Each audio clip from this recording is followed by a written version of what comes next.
Agradezco la invitación.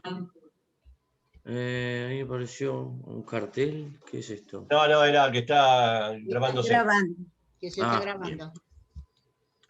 Bueno, en este ciclo de charlas entre amigos, vamos a continuar tratando de ir ordenándonos para pensar cómo podemos hacer para cuidarnos un poco. Cuidarnos nosotros y cuidarnos entre todos. Como dice cierta actriz de la televisión, el público se renueva, entonces me presento de nuevo. Yo soy médico del Hospital Argerich desde hace muchos años. He desarrollado otras actividades, pero con eso me alcanza como presentación formal. La idea es, de nuevo, hacer una charla entre amigos y tratar de aclarar dudas o quizás, si tenemos la oportunidad, poder aprender algo que nos pueda ser de utilidad. En las charlas anteriores aprendimos que los accidentes son mucho más frecuentes de lo que suponemos y que los accidentes en casa son mucho más frecuentes de lo que suponemos.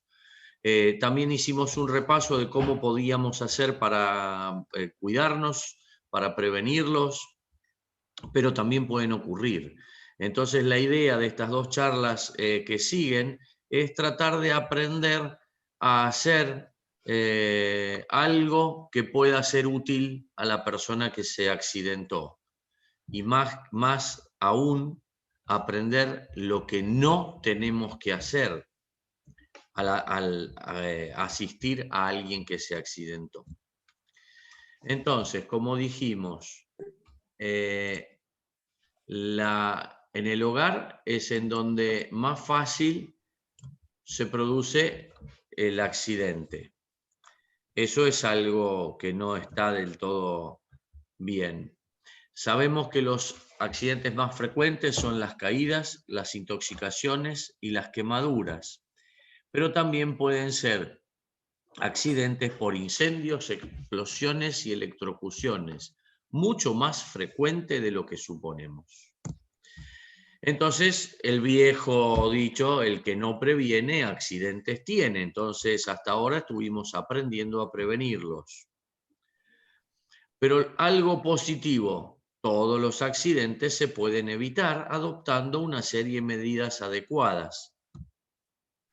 Entonces, la idea era prevenir su aparición y a partir de ahora vamos a charlar un poco de cómo hay que reaccionar ante la situación del accidente.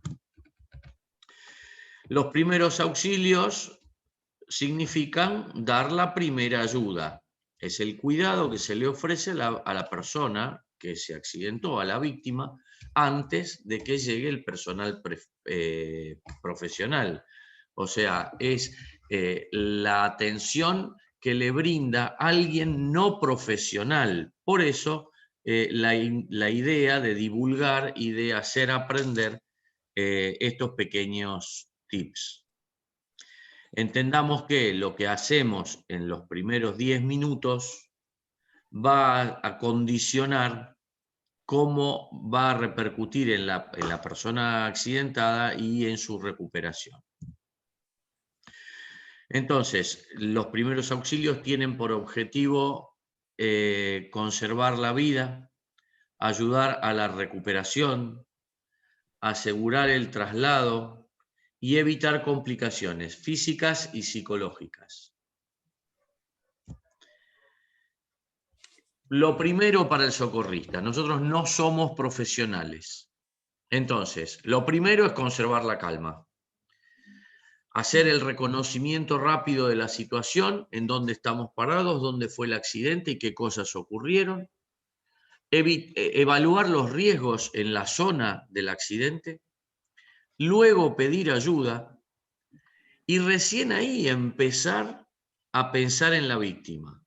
Tranquilizar a la víctima, examinar al lesionado dentro de lo que nuestros conocimientos nos permitan, si está consciente o si está inconsciente, Si está consciente, preguntar cuáles son las molestias, clasificar y atender o evaluar esas lesiones y, en definitiva, determinar las prioridades, evitar movilizarla, atender las hemorragias y controlar la respiración. Esto es básicamente lo que tiene que aprender el socorrista. Repito, no profesional. Nunca pretendemos reemplazar al médico o al paramédico. La idea es asistir a la víctima para que esté en las mejores condiciones cuando llegue el personal especializado. Antes de ofrecer la primera ayuda, tengo que familiarizarse fundamentalmente con la responsabilidad de ayudar a los otros, con la seguridad mi seguridad como socorrista, la de la víctima y la del escenario del accidente. Y una vez que cumplo con esa secuencia, evaluar si tengo el equipo de protección adecuado, el maletín de primeros auxilios o los elementos que pueda llegar a utilizar en la atención de la persona lastimada. Esto es fundamental, entender este concepto es fundamental, porque ante la situación que habíamos dicho, lo primero es que hay que mantener la calma, y mantener la calma implica estar serenos para poder pensar, asegurar el escenario y a partir de ahí empezar a hacer las cosas, porque ante la emergencia y la desesperación de asistir a la persona accidentada, puedo accidentarme yo, puedo generar mayor daño al accidentado o puedo generar daños a terceros. Entonces, primero, evaluar el escenario, proteger el lugar, después avisar y luego socorrer al accidentado. Esa es la secuencia. Entonces, la seguridad es como si fueran círculos. Primero, la seguridad propia. En el caso de, por ejemplo, ya lo vamos a ir viendo más adelante, pero en el caso de una herida, ¿tengo guantes? ¿Me pongo los guantes? ¿Hay agua en el piso? ¿Puedo resbalarme si salgo corriendo? Entonces, primero la seguridad propia, luego la seguridad de la víctima y luego la seguridad del escenario. ¿Qué debo observar en el escenario? En el caso de, ahora hemos visto que hubo accidentes que salieron en la tele, evaluar el suelo, derrame de combustibles, cables sueltos, químicos derramados, postes o mampostería caída, la estructura, o sea, objetos colgando a punto de caerse, escapes de gas, otros caños de otras cosas, fuego y otras situaciones como fuego, humo, inundaciones, vientos que puedan generar caída de elementos o desplazamientos de terreno. El rápido análisis del escenario me permite distinguir y tener un análisis de la situación. ¿Hay otras personas que me puedan ayudar? ¿Hay otras personas accidentadas? ¿Alguien tiene un teléfono o un transmisor para darle la indicación a que esa persona sea la que pida ayuda? ¿Cuántas víctimas hay? ¿Cuántas hay afectadas y cuántas pueden seguir afectándose? ¿Y cuáles son las salidas de emergencia, las áreas de escape o las vías de atención más seguras? O sea, evaluar toda la situación del escenario. Primera cosa que por ahí deberíamos aprender es que obviamente al paciente, luego de la primera atención, hay que transportarlo y definir si tengo que seguir su atención en el lugar o tenerlo en las mejores condiciones para cuando haya que trasladarlo. Entonces, primera duda, ¿debo mover a la víctima en el escenario de la crisis? Entonces, si tengo que moverlo para salvaguardar a la víctima, tengo que evaluar determinadas situaciones. Y algo muy importante que sí estaría interesante manejar es la posición de seguridad o la llamada posición de seguridad. Aparte de tranquilizar a la víctima, tenemos que favorecer una postura en donde no ocurran complicaciones secundarias, el paciente pueda respirar y evitar, por ejemplo, la tan temida broncoaspiración. El paciente está tendido en el piso. Voy a intentar ponerlo de costado. ¿De qué manera? Como vemos en el dibujito, de arriba a la izquierda, lo tomamos de una rodilla y de un hombro y tratamos de ir girándolo. Al ponerlo de costado, le doblamos la rodilla que queda por encima y el brazo que queda por encima va sosteniendo la cabeza. Esta sería la posición de seguridad. En cuanto al traslado, obviamente, en el caso de suponer fracturas o suponer lesiones graves que afecten la respiración o la motilidad del paciente, ¿a ustedes les parece que hay que sacarlo rápido de la situación? ¿A ustedes les parece que en esta situación puedo ayudarlo o puedo complicarlo? Muy bien, lo voy a complicar como marca la línea roja. La idea es entonces dejarlo en el piso o colocarlo en una situación en donde la mesa, el plano o la camilla sean duras para evitar desplazamientos posteriores. En el caso de varias personas, sí vamos a tener que entre todos mantenemos el plano de apoyo para pasarlo a la camilla o pasarlo a la ambulancia, o como están esas camillas que deben haber visto, las que tienen manijas a los costados, se llaman tablas para traslado, que tienen además las cinchas para poder sostener o sujetar al paciente cuando lo acostamos. Y si estoy solo en casa y lo tengo que sacar de un escenario peligroso, tomo una manta, lo coloco en la posición de seguridad o, si sospecho lesiones graves en la columna, recostado boca arriba y empiezo a desplazar la manta.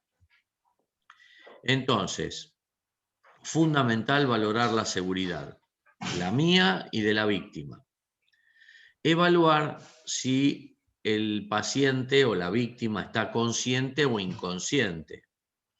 Si está consciente, obviamente va a ser más fácil, puedo asistirlo a trasladarse o lo ayudo, pero si está inconsciente, primero lo que tengo que hacer es pedir ayuda o avisarle a alguien que esté cerca, que tenga un teléfono o tenga la posibilidad de avisarle a alguien que lo tenga. Y luego prestar la asistencia. Pero si está inconsciente en forma grave, va a venir la necesidad de hacer la estrella de lo que va a ser esta charla de hoy, que es la RCP, o sea, la resucitación del paciente. Ya lo vamos a ver un cachito más adelante. No pretendo que aprendamos todo en el día de hoy. Simplemente nadie se va a transformar en socorrista en una charla como la de hoy, no es la intención, pero sí que sepamos de qué estamos hablando. Cuando alguien comenta algo o dice algo, tengamos en cuenta estos pequeños detalles. Entonces, cuando evaluamos la situación, evaluamos el escenario, tenemos las personas que nos pueden ayudar, tenemos la evaluación del paciente, lo primero que tenemos que hacer es considerar estos signos vitales. ¿Cuáles son estos signos vitales? Son aquellos factores que van a dar muestras de en qué estado está esa persona. El pulso, la respiración o tipo de respiración, la tensión arterial, la temperatura y el reflejo pupilar. ¿Qué es todo esto? Vamos a hacer un pequeño repaso. El pulso marca la frecuencia cardíaca. Si esa frecuencia cardíaca tiene un ritmo o tiene una fuerza adecuada. Se toma en la zona de la muñeca o en la zona del codo, al costado del tendón ese duro que se encuentra cuando flexiono el codo. Promedio, el pulso tiene que ser en una persona normal entre 70 y 80 por minuto. En los niños la frecuencia suele ser un poco mayor, más alta, y en las personas mayores un poco más baja, pero promedio alrededor de 70-80. ¿Qué es la frecuencia respiratoria? Es la cantidad de movimientos de inspiración y expiración que realiza una persona por minuto.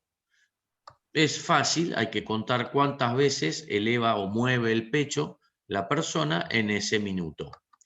Y tener en cuenta si esa respiración es irregular, si inspira o expira poco, si tiene dificultad, si hace ruidos. Y la frecuencia respiratoria en una persona adulta promedio es alrededor de 15 movimientos por minuto. En los niños un poco más y en las personas mayores un poco menos, lo mismo que la frecuencia cardíaca. Cuando respiro muy rápido, más de 25 por minuto, es patológico, ya a esa persona algo le está pasando. O si muevo muy poco y pocas veces en el minuto, menos de 12, a esa persona algo le está pasando. Y eso es lo que tengo que evaluar. La tensión arterial es la fuerza que tiene la sangre para poder circular. Cuando el corazón se contrae para bombear la sangre, aumenta la presión, eso es la famosa, la alta o la presión sistólica. Y cuando el corazón se dilata para rellenarse de sangre nuevamente y que vuelva la próxima contracción, se llama la baja, que sería la presión diastólica o la presión de reposo del corazón. Una presión es muy variable. La presión, por eso hablamos de presión sistólica, presión diastólica. La hipertensión, cuando tengo presión alta, la sistólica va a estar por encima de 140. Y la diastólica, cuando el corazón está relajado entre bombeo y bombeo, más de 90. La hipotensión, que es la baja de la tensión, que se ve en casos de shock, de mareos, de desmayos. La sistólica, o sea, la presión con la que el corazón bombea o se contrae para empujar la sangre para que circule, es muy baja, tiene muy poca fuerza. La sistólica es menor a 90. Acuérdense que la presión que dijimos que tiene más o menos la diastólica normal es de 80-90. La sistólica por debajo de la presión normal, de los valores normales de la diastólica, de la presión de la baja, generaría esta situación. Y la diastólica, obviamente, aún menor. Y por último, el reflejo pupilar, que es cómo responde la pupila de la persona accidentada a la luz. Entonces, así vamos a tener. Todo esto no pretendo que se lo acuerden, simplemente para que entendamos de qué estamos hablando con la persona, con el profesional, o si nos acordamos, prestar atención a estas cosas para tener una evaluación del estado de situación y la gravedad del paciente. Las pupilas dilatadas y que no responden a la contracción de la luz se llama midriasis, y eso es consecuencia de shock, hemorragias con baja presión o intoxicaciones fundamentalmente por alcohol. Las pupilas contraídas no se dilatan, se llama miosis y se ve en el caso de intoxicación con otros medicamentos, con insecticidas y con drogas sedantes. ¿Cuántos tomamos sedantes a la noche para ir a dormir? Y algo grave que que sí tenemos que saber detectar es las pupilas asimétricas, una dilatada y una contraída. Eso se llama anisocoria, es decir, pupilas de distinto tamaño. Y están marcando un grave, o nos están adelantando una situación de gravedad, porque una persona en esta situación puede estar cursando una lesión cerebral grave. En cuanto a la temperatura, tan valorada en esta época, con los termómetros y si tengo más de cuánto, menos de cuánto, es el grado de calor que tiene o que emite una persona, que obviamente es muy variable dependiendo del sexo, de la edad, de la actividad, si consumí alimentos recientemente o no, si consumí líquidos, de la hora del día, a qué hora me levanté, a qué hora me acosté, y en las mujeres con el ciclo menstrual. Normalmente la escala va alrededor de 37 grados, por eso cuando hablamos de febrícula o cuando algo incipiente está pasando en el organismo, hablamos de 37,5. Los niños por lo general suelen tener un poquito menos. La temperatura normal, por decirlo de alguna forma, o si nos queremos acordar de un valor estándar, son 37 grados. Hipotermia va a ser menos de 36, fiebre va a ser va a ser más de 38. Entre medio estamos con la febrícula para detectar ahora, por ejemplo, si estamos cursando una infección respiratoria como una gripe, un resfrío o el coronavirus.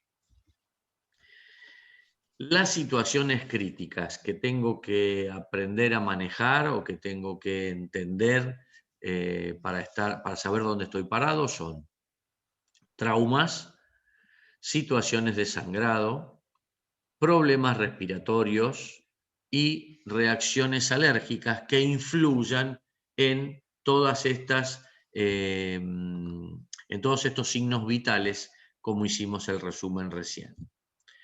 Entonces, dijimos en las charlas anteriores que las caídas en casa son el accidente más frecuente, que las fracturas de cadera constituyen una de las principales causas de la discapacidad, que las caídas pueden generar lesiones. ¿Y qué lesiones? Heridas en general, contusiones, esguinces o torceduras, golpes, fracturas, luxaciones y amputaciones. ¿Qué es todo esto? Tampoco pretendo que se lo acuerden tal cual, ni que sepan cómo resolver las situaciones, sí que sepamos evaluarlas para contarles a quien nos venga a asistir. Los problemas respiratorios, y todo esto apunta a que aprendamos uno de los tips o de las situaciones estrella de la clase de hoy, ya vamos a llegar, que es la maniobra de Heinrich.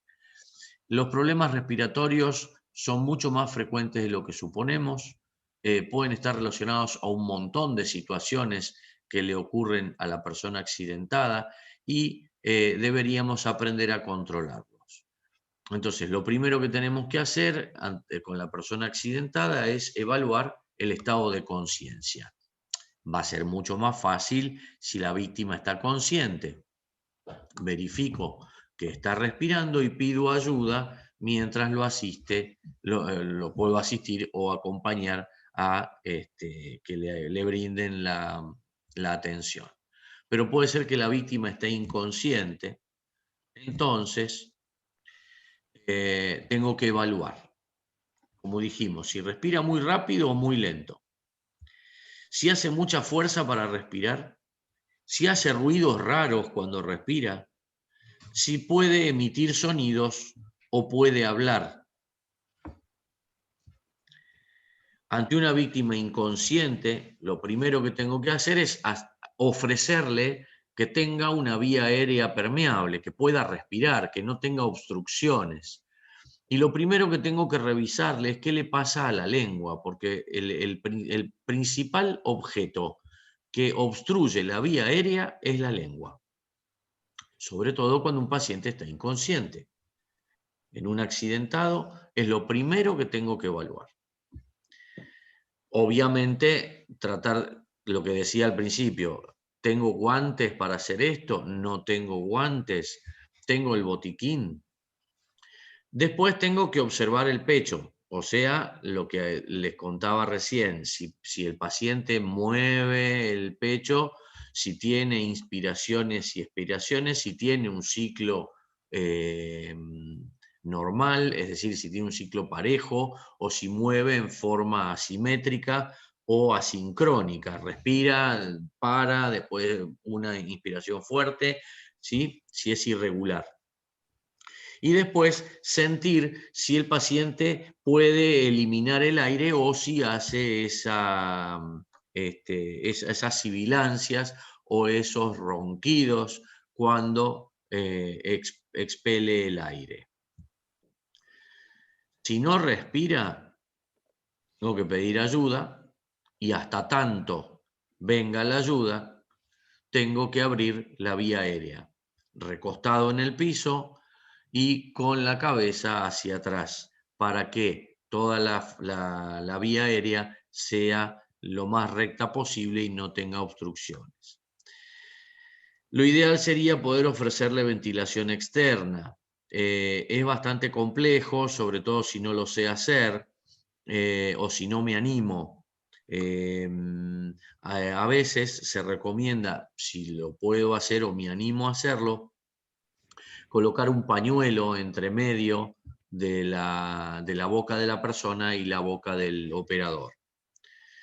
Y si hice 2 insuflaciones fuertes, tengo que ver qué pasó, si ese aire entró o si expande el tórax cuando yo lo estoy insuflando. Y si eso no pasa, revisar que no haya ninguna obstrucción. Cuando la víctima está atragantada, la causa más frecuente es que haya un cuerpo extraño. Por lo tanto, lo primero que va a evaluarse es esta señal de que el paciente se toma el cuello. Es un signo instintivo.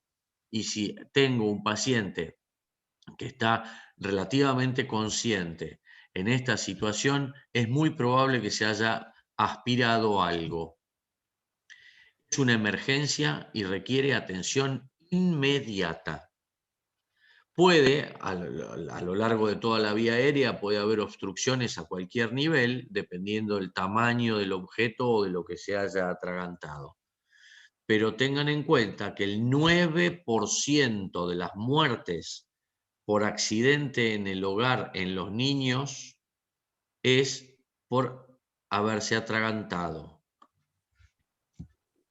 Entonces, una inhalación profunda asincrónica hace que el objeto se pueda quedar ocluyendo el tracto respiratorio en algún lugar, en la faringe, en la laringe, en la tráquea, y obviamente cuando tiene problemas de deglución. Cuando están comiendo, los niños que no tienen dientes o que juegan con los alimentos, puede ser una arveja, puede ser un poroto, puede ser un juguete, un pedacito de salchicha, frutos secos, una almendra, una avellana, un botoncito, cualquier elemento que el chico se pueda llevar a la boca, sobre todo los niños que no mastican o que están cambiando los dientes, pueden ser un elemento peligroso, mucho más peligroso de lo que suponemos.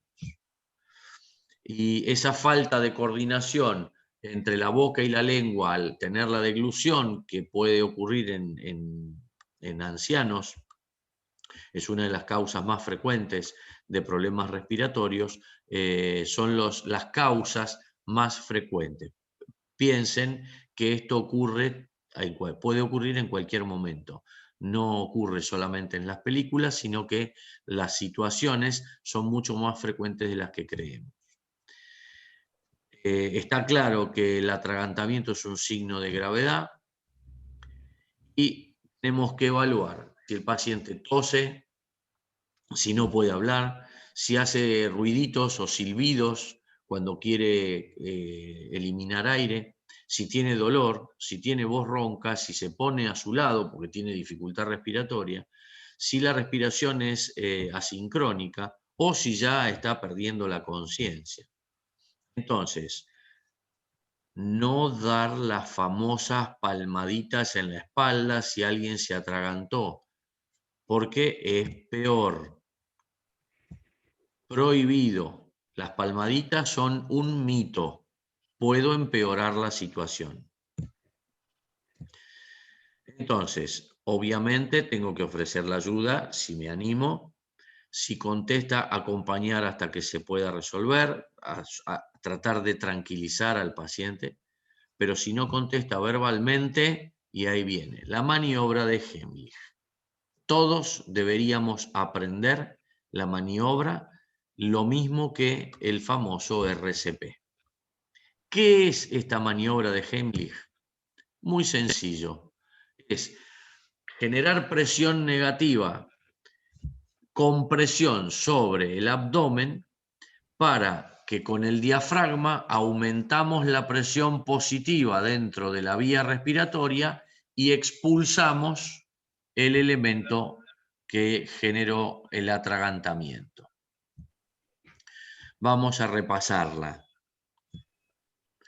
Colocamos las dos manos, una en forma de puño en la boca del estómago, por debajo de la puntita del esternón. La otra sostiene la mano y de esa forma generamos presión, pero presión fuerte, de tal forma que esa presión positiva a partir de la compresión genera la expulsión del elemento.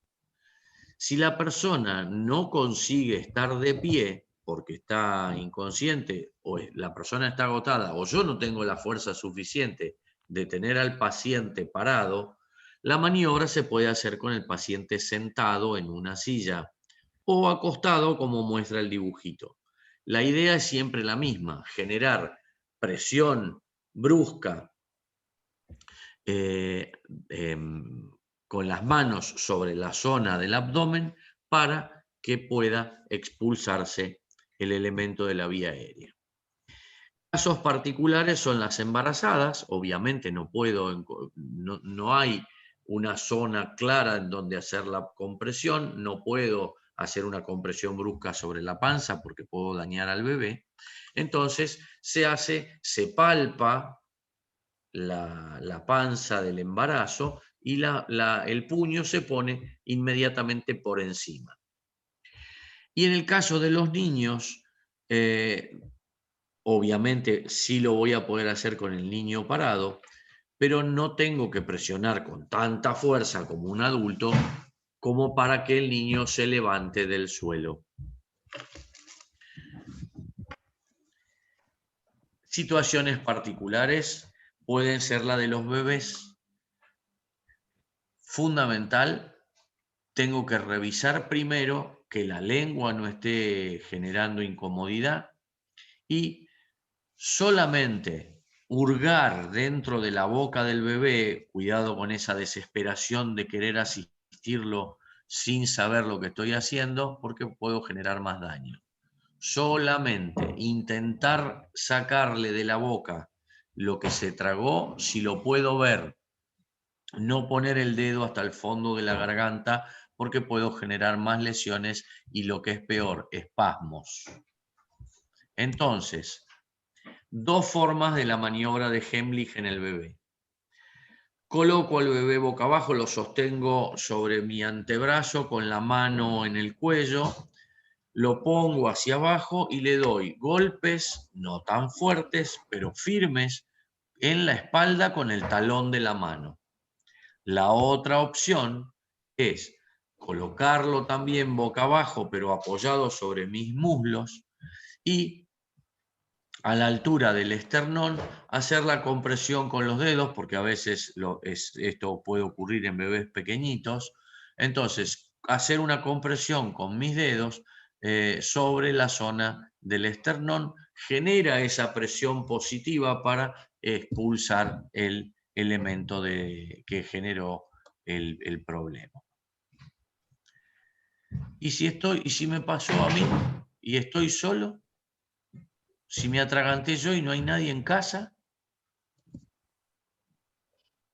pongo las dos manos como siempre, el puño y la otra mano que sostenga el puño, y no voy a tener la capacidad de hacer tanta fuerza o generar tanta fuerza sobre mi abdomen, entonces me empujo contra una silla. Hago la maniobra hasta tanto pueda expulsar el elemento que genera la oclusión. Pasamos a otro tipo de situaciones que son que en realidad son los traumatismos. Las contusiones son los famosos golpes que se pueden producir fundamentalmente por caídas o tropezones, pero sin daño en la piel. La piel, o sea, no hay una herida, no se abrió la piel. Sí se lastiman todos los tejidos que están por debajo. Entonces, alcanzan a romperse vasos sanguíneos, sangra, se pueden hacer hematomas o se pueden hacer moretones cuando se rompen pequeños vasitos como los capilares. Obviamente los síntomas que vamos a objetivar son el dolor, el enrojecimiento de la zona y que el pie, en este caso como en el dibujito, la zona del traumatismo se inflama rápidamente. Entonces, ¿qué tengo que hacer? Descartar que, acá dice movilidad anormal, en realidad claramente es que esa zona no se pueda mover. Tengo que evaluar si la mueve o no la mueve. Puedo aplicar compresas frías en la parte del traumatismo. Obviamente mantener en reposo la zona lesionada y apoyada en algo más alto, es decir, el pie más alto que la rodilla y la rodilla más alta que la cola. Obviamente las contusiones graves no las puedo dejar pasar, sería lo correcto que las pueda evaluar un médico. Otra cosa que ya lo comentamos la otra vez son los traumatismos en la cabeza.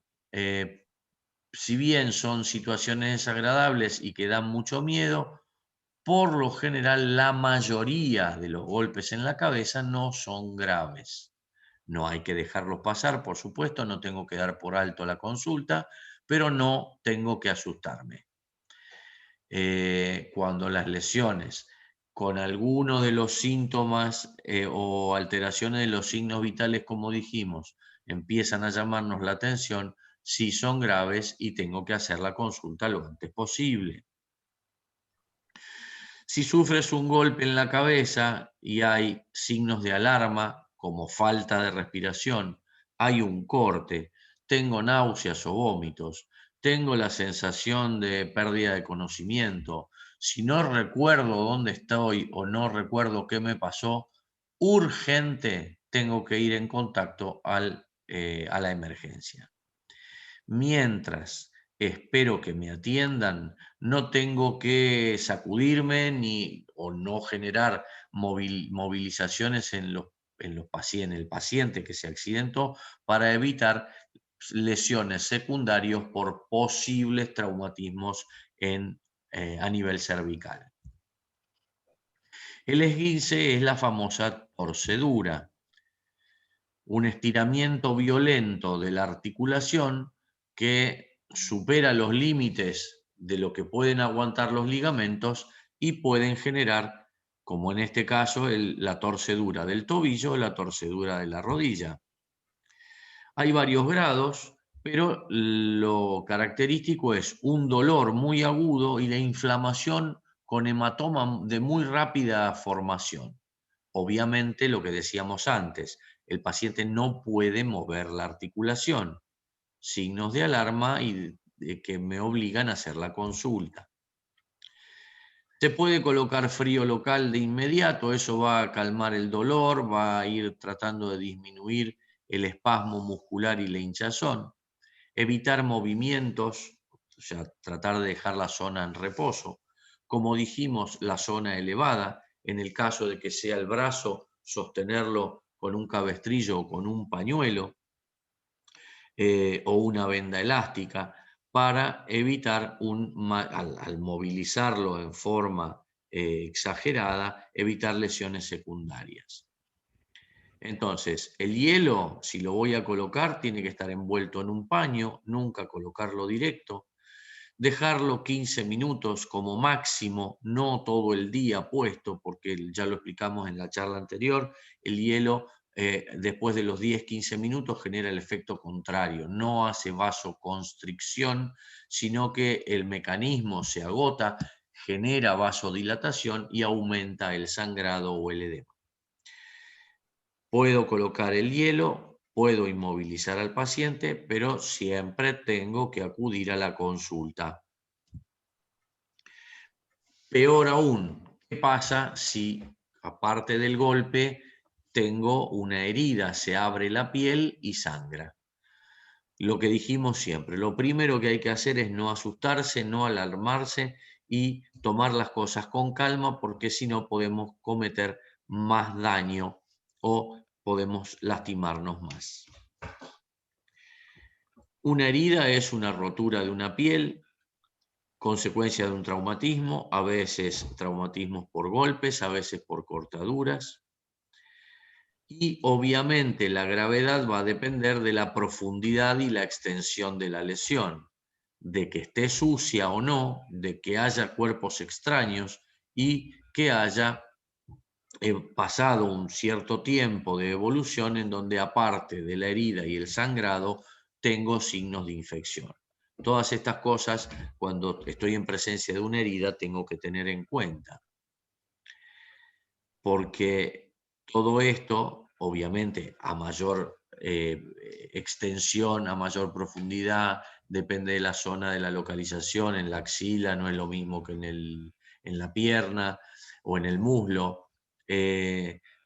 Existe la alternativa de que esa herida esté manifestando que hay lesiones en órganos o tejidos más profundos, músculos, vasos, nervios y a veces abdomen o tórax. Entonces, una herida es sinónimo de hemorragia, es decir, salida de sangre por los vasos sanguíneos. Puede ser arterial cuando la sangre es bien roja y como viene de la arteria que sale del corazón, vamos a ver que sale en forma intermitente, consecuente con el latido del corazón. La sangre venosa sale en forma continua, es más oscura y un sangrado venoso, si bien es importante, no es tan grave como un sangrado arterial. Y el sangrado capilar son esos famosos moretones que son de menor cantidad, pero que va juntando el hematoma por debajo de la piel. ¿Cómo tengo que actuar en una herida? Está bien que lave la herida con agua y jabón desde el centro sin dañar los tejidos, por supuesto, haciéndolo en forma suave, abajo del agua corriente. Si la herida es profunda, lo ideal sería utilizar solución fisiológica. Lo que pasa es que no siempre la tenemos a disponibilidad. Pero lo importante es colocar un apósito compresivo para sostener la herida y evitar el sangrado hasta llevar al paciente a su atención. Si la profundidad, pero esto ya no depende de nosotros como socorristas, si la profundidad excede la zona, con determinados parámetros, va a ser necesario hacer la sutura, pero obviamente nosotros no nos vamos a poner a suturar al herido. Fundamentalmente tenemos que aprender otras cosas que dijimos, que tenemos que aprender lo que sí tenemos que hacer y tenemos que aprender lo que no tenemos que hacer. Lo que no tenemos que hacer es colocar cosas directamente sobre la herida, sobre todo alcohol, algodón, yodo, o sea, con la desesperación de mantenerlo limpio.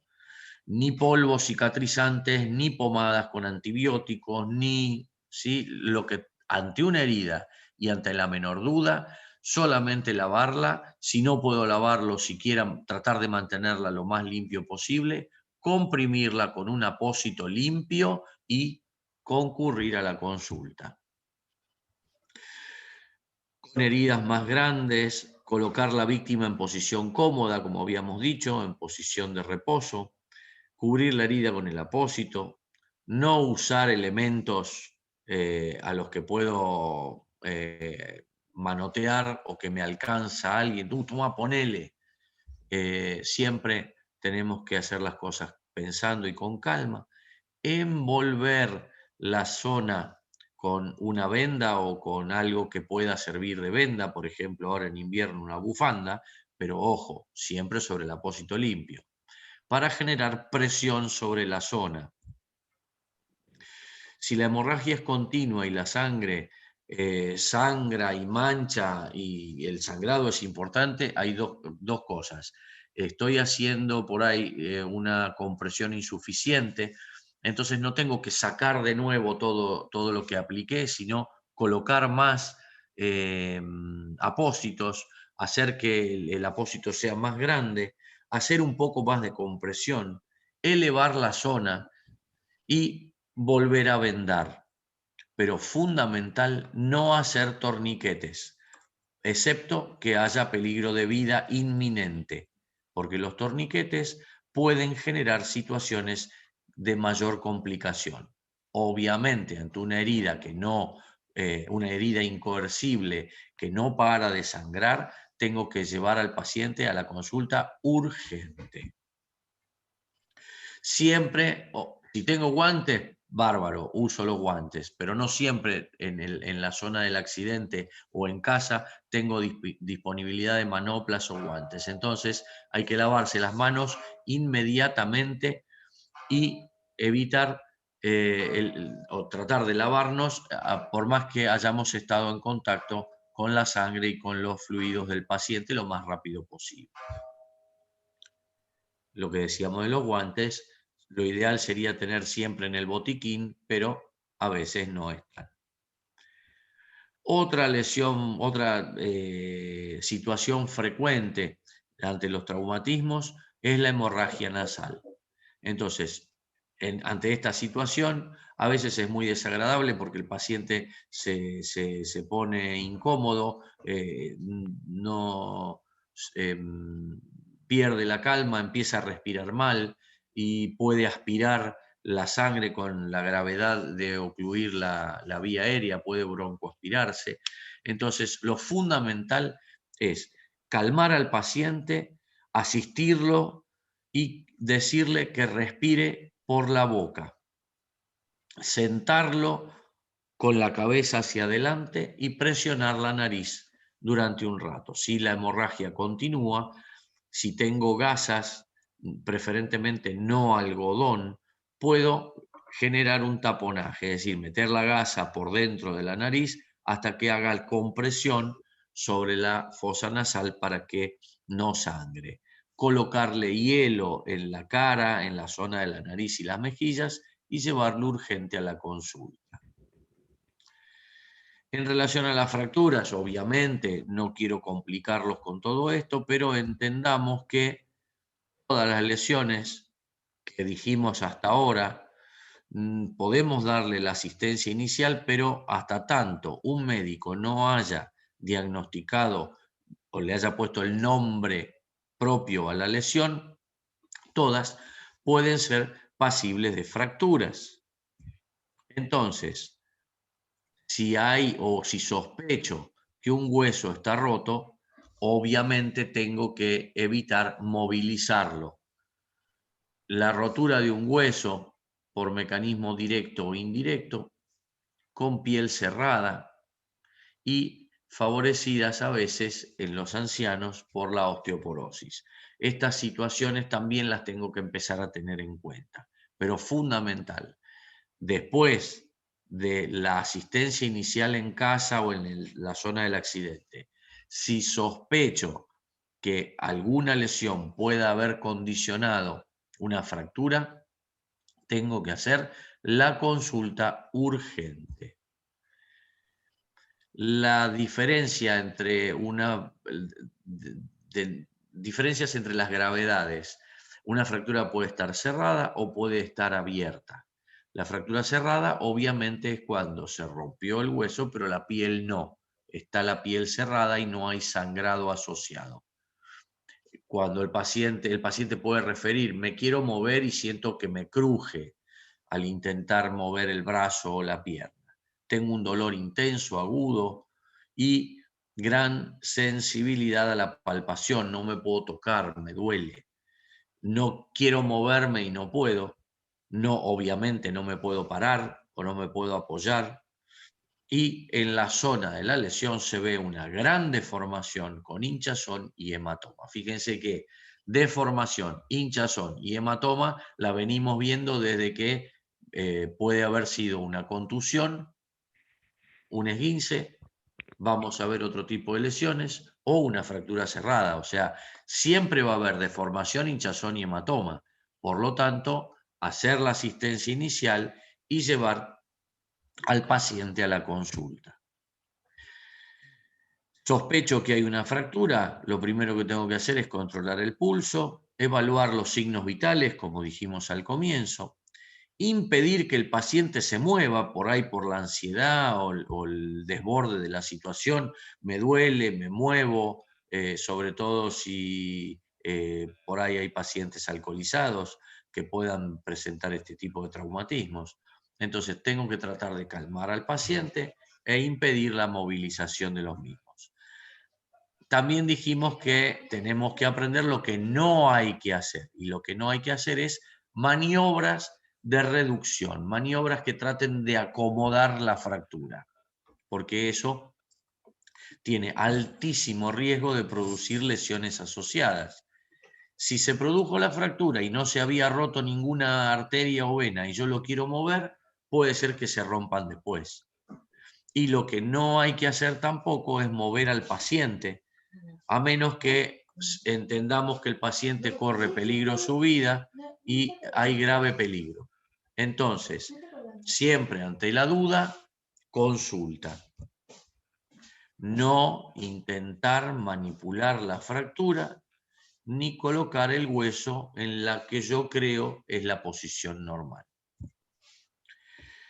Pero sí tengo que inmovilizar la zona lesionada, bloqueando la articulación por encima y por debajo, para poder después llevar al paciente al traslado. No dar de comer ni beber al paciente. Toma un traguito de whisky que te va a levantar la presión. Toma, tenés la boca seca, tenés que tomar un poquito de agua. No, porque el accidentado por ahí necesita que se le hagan maniobras en el lugar de la atención y esas maniobras sean con anestesia. Si al paciente le dimos de tomar o un analgésico o un vasito de agua o el famoso traguito de licor para que le levante la presión, ya va a tener el estómago ocupado y nos va a estar limitando para hacer la asistencia bajo anestesia en el hospital. En el caso de un miembro superior, lo más frecuente es disponer de 2 pañuelos. Un pañuelo como lo colocamos siempre desde el cuello y el otro pañuelo desde, como está en el dibujito, desde el brazo hacia el lado sano. Un pañuelo que lo sostiene para que no se caiga y un pañuelo que lo sostiene para que no se separe del cuerpo. Este elemento es fundamental, el famoso almohadoncito o almohada.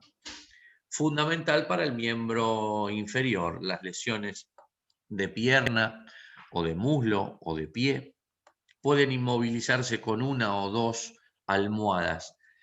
Las envuelvo o las arrollo alrededor del segmento lesionado y las puedo, perdón, las puedo solidarizar. Una vez que está inmovilizada y acolchonada, lo ato al miembro sano. De esta forma, con el paciente recostado, lo puedo trasladar. Si el paciente debe permanecer acostado, trato de solidarizar el segmento que se lesionó al cuerpo o a la parte a la otra parte, a la contraparte sana. Siempre coloco una almohada colocada al brazo o una almohada colocada entre las piernas y luego solidarizar el miembro lesionado al miembro sano. Esto para nosotros se llama ferulaje, obviamente en los primeros auxilios, y esto permite poder acostarlo en la camilla para su traslado.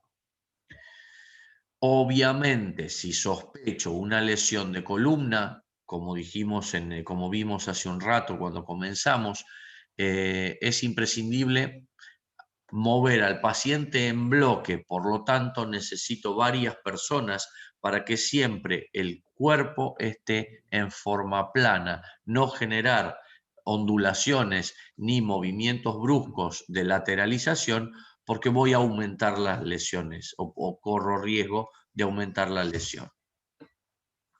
Dijimos que una fractura podía ser cerrada, pero también puede ser abierta, lo cual asocia la fractura que veníamos diciendo a las hemorragias por la lesión de la piel.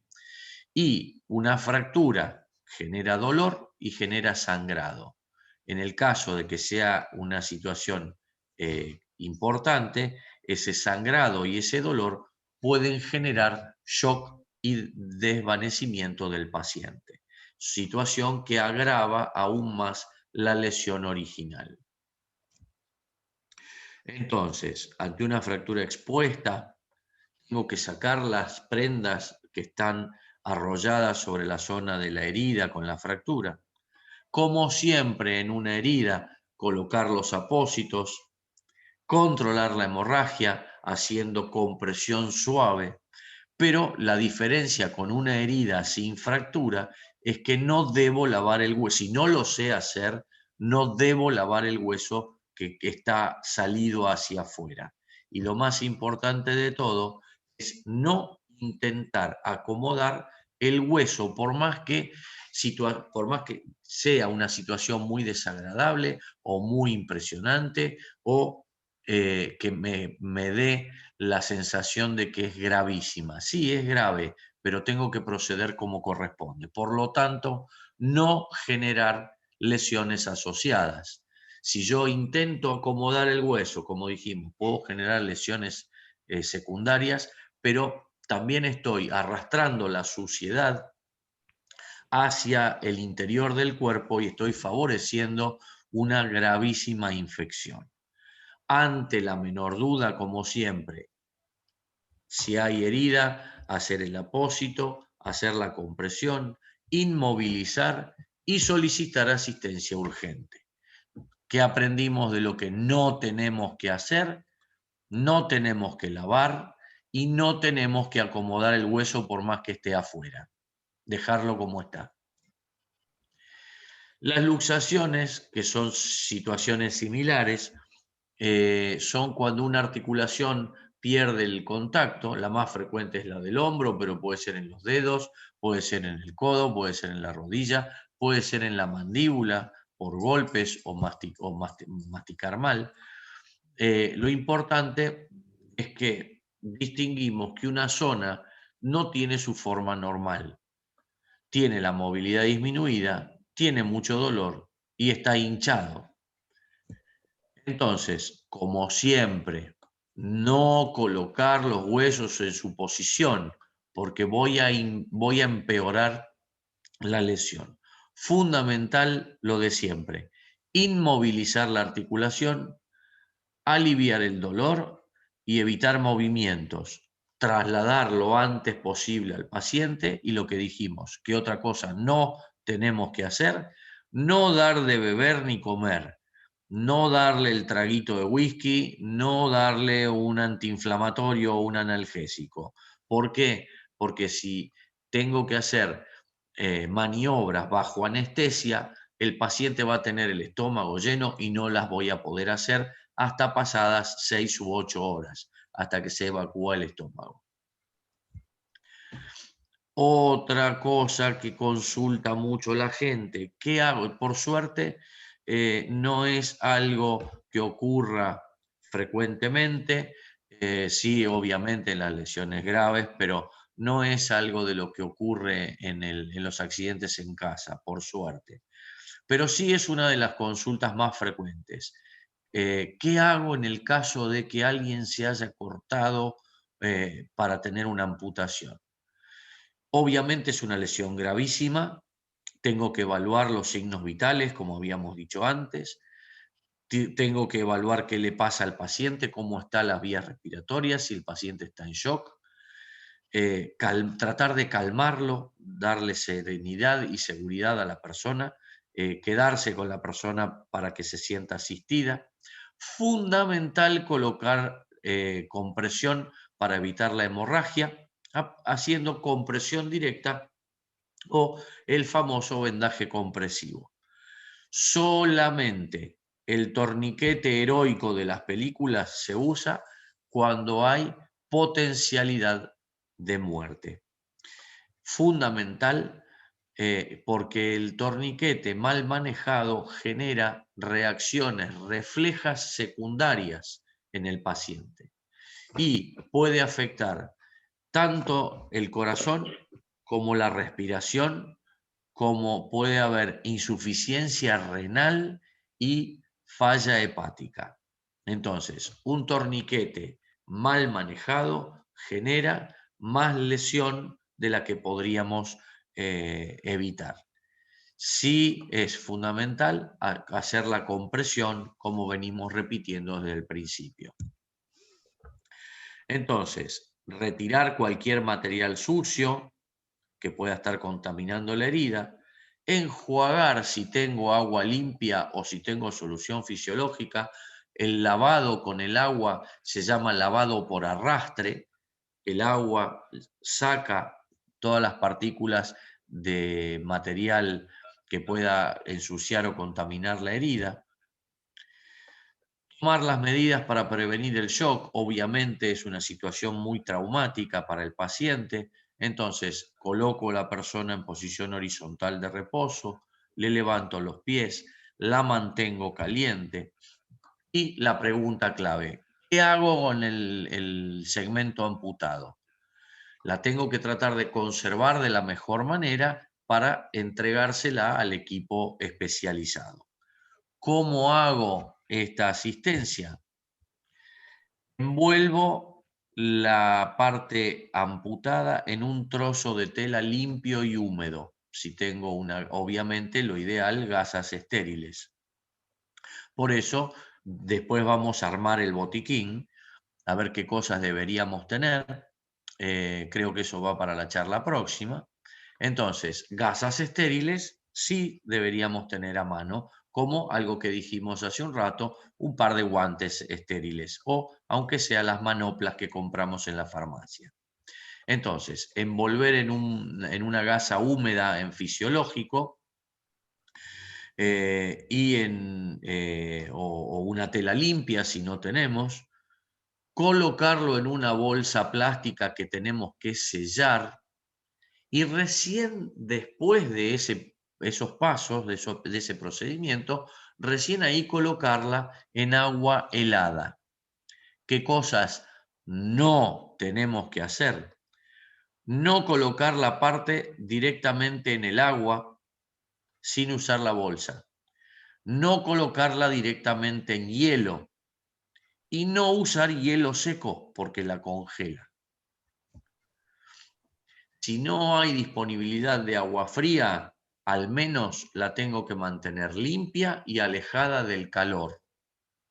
Enfriar la parte amputada para su traslado puede hacer que aumente el tiempo de viabilidad.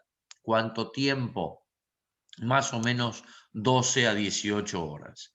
Si no tengo, porque estoy en el campo, porque estoy, no sé, en un bote, y no llego a tiempo, solamente mantenerla limpia y alejada del calor va a darnos al menos o como máximo 6 horas. No olvides que salvar la vida es más importante que salvar una parte del cuerpo. Acuérdense de cómo empezamos a hablar. Tengo que evaluar mi seguridad, la seguridad de la víctima y la seguridad del entorno. Por lo tanto, a veces tengo que cuidar al paciente, lo tengo que sacar de la zona de peligro y no puedo volver a buscar o a revolver entre los escombros, por ejemplo, o en un derrumbe o en alguna situación de un accidente, ir a buscar la parte amputada. No tengo que darle más importancia al segmento amputado que a las otras lesiones que pueda tener el paciente y que puedan pasar desapercibidas. Repito, no tenemos que intentar acomodar ninguna parte del cuerpo que nos parezca que está fuera de lugar. No decidir que una parte del cuerpo es muy pequeña para salvarla. Puede ser la punta de un dedo, puede ser un dedo, puede ser la mano. No colocar torniquetes a menos que el sangrado sea potencialmente mortal.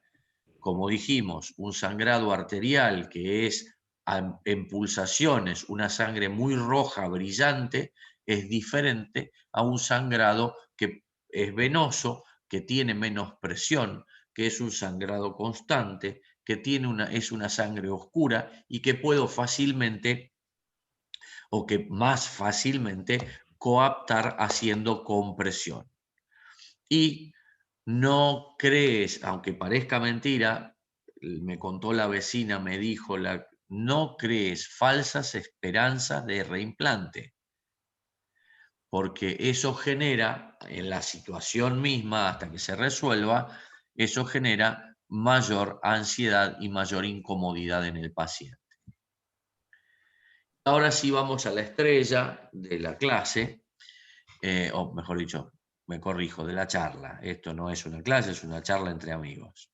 Que es la reanimación cardiopulmonar, la famosa RCP.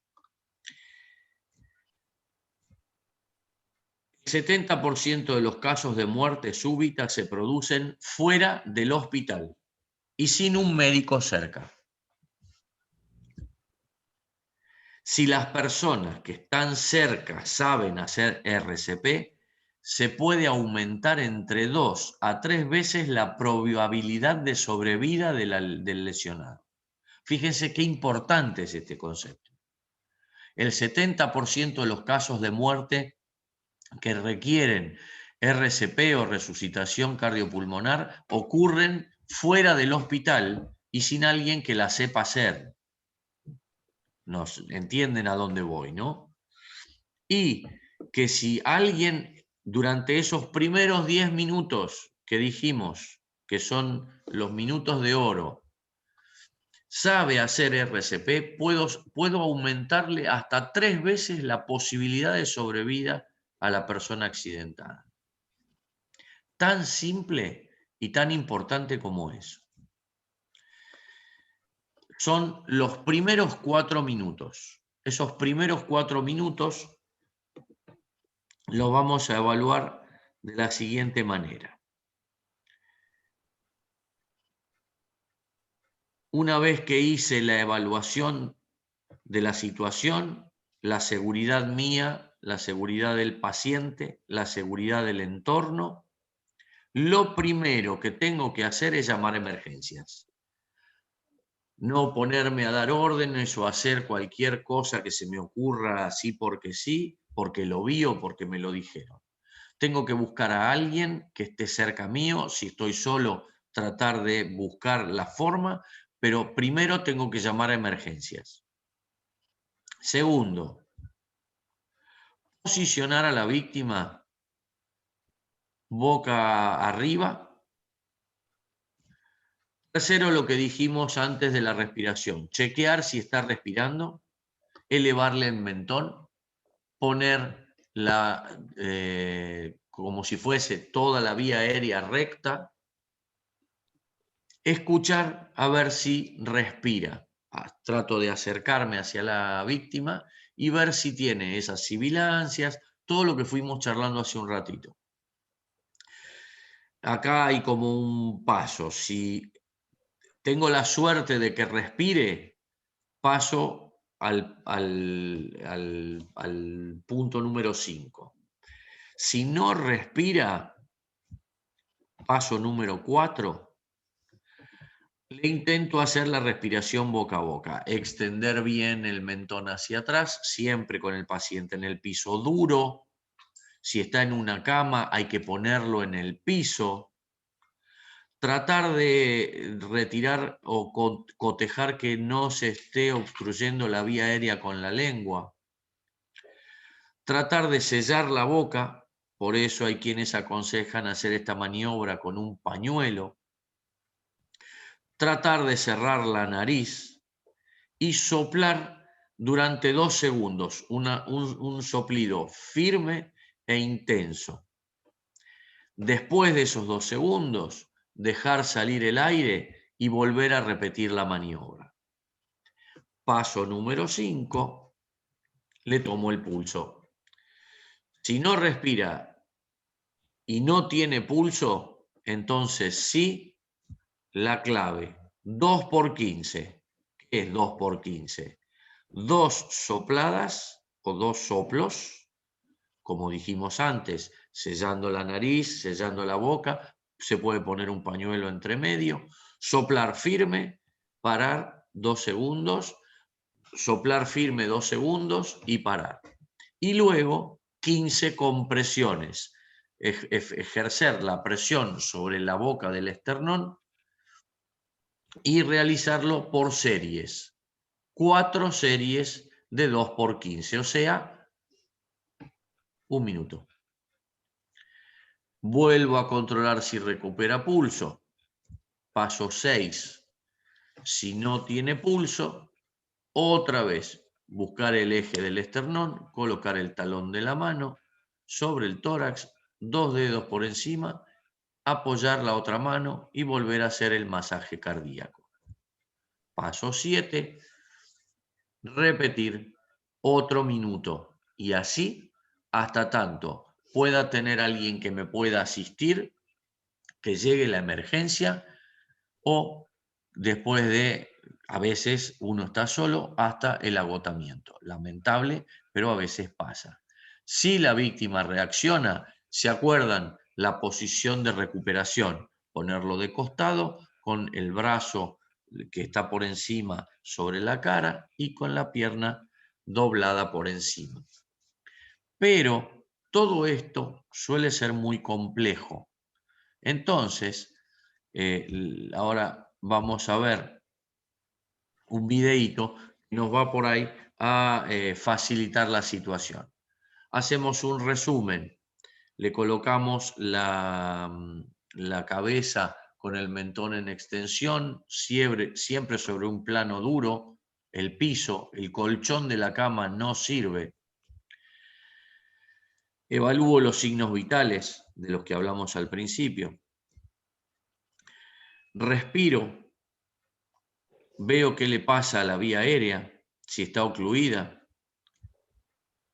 Me aseguro que tenga buena ventilación o poder yo asegurarle la ventilación. Le sello la nariz, le sello la boca, 2 insuflaciones y el masaje sobre el esternón. Habíamos dicho 2 por 15. A veces o estoy solo o no lo puedo hacer. Entonces, lo que dijimos, el 2×15. Hay un video a modo chistoso, pero que me parece muy interesante para repasar, porque a veces no puedo hacer toda esa situación. Entonces, la Fundación de Gran Bretaña, a ver si anda ya, tienen sonido. A los que les gustan las películas de acción, Vinnie Jones es un actor que siempre hace de mafioso, pero es interesante ver cómo plantea la situación. Le llevan a un amigo que no respire, pero lo importante es esto, y la musiquita no es cualquier cosa, es para algo. Hacerlo duro y rápido. Revisar en el piso, ponerle la boca para atrás, ver que no emite sonidos. Tengo que llamar a alguien para que mientras yo hago algo. Y lo fundamental que dice la Fundación Británica es que no es necesario hacer los soplidos. Tengo que hacer fuerte y rápido la compresión de 5 centímetros del esternón al ritmo de la canción de Bee Gees, Mantenerte Vivo. ¿Sí? Es preferible que una costilla se rompa a que se rompa la vida. Entonces, recuerden, con esta nueva modalidad no nos cansaríamos tanto de, si estamos solos, tener que estar haciendo la soplada y la ventilación asociada al masaje cardíaco. Es interesante para tenerlo en cuenta. Hoy espero no haberlos abrumado, hoy creo que la clase fue más larga de lo habitual, pero yo sigo extrañando el cafecito de Néstor y de Alfredo. Espero que pronto podamos juntarnos y ni que hablar de la paella, ¿no? Pero al menos el cafecito. Esa sabe cómo la debemos, ¿no? Repito, espero no haberlos abrumado tanto. La Todo cuestión perfecto, era tener en claro qué cosas sí, qué cosas no, y ante tantas lesiones y tantas alternativas, no enloquecernos, porque siempre tenemos que aprender a hacer lo mismo. Mantener la calma y hacer 2 o 3 cosas que van a resolver mucho de los accidentes que pueden ocurrirnos a nosotros, a los que conviven con nosotros o a los que nos vienen a visitar a casa, ¿sí? Entiéndanse por ahí los chicos o los nietos. Y bueno, a disposición si hay alguna duda o quieren charlar de algo puntual. ¿Puedo? Sí, por favor. Doctor Raza, usted mencionó varias veces el tema de la obstrucción de las vías respiratorias mediante la lengua, por la lengua o a causa de la lengua. ¿Qué se debe hacer en ese caso? Porque es difícil. Sí, pero dijimos que lo primero que tenemos que hacer es cotejar que el paciente tiene o comprobar que el paciente tiene la dificultad respiratoria. Entonces, lo que no tenemos que hacer es meter el dedo para buscar a ver si hay algo que se tragó o no tragó, si no sabemos. Claro. O el dedo hasta el fondo de la garganta, lo vamos a lesionar peor. Podemos generar hasta sangrado. Claro. Que eso va a complicar la situación de la famosa broncoaspiración.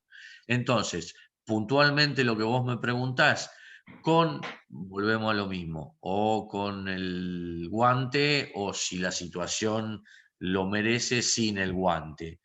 Pongo la mano dentro de la boca, fundamental para un detalle técnico importante, ya que viene al caso, que es estirar la cabeza hacia atrás, bajar la barbilla y asegurarme que el paciente no me muerda el dedo.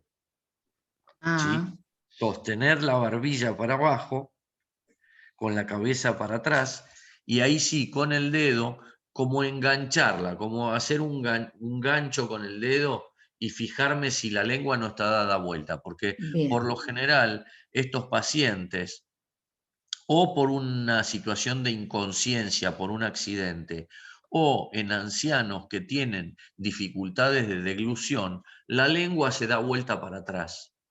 Eso es lo que tengo que asegurarme que no esté bien, ocluyendo la vía aérea. bien, Y bien. obviamente, si el paciente, que ya por ahí lo vamos a charlar después, si el paciente tiene convulsiones, por ejemplo. Entonces, tengo que asegurarme, como este es un ejemplo de lo que decíamos, me tengo que asegurar yo, tengo que asegurar al paciente y tengo que asegurar el ambiente. Entonces, primero le abro la boca, le sostengo el mentón con la mano, lo extiendo en el piso y recién ahí hago la maniobra.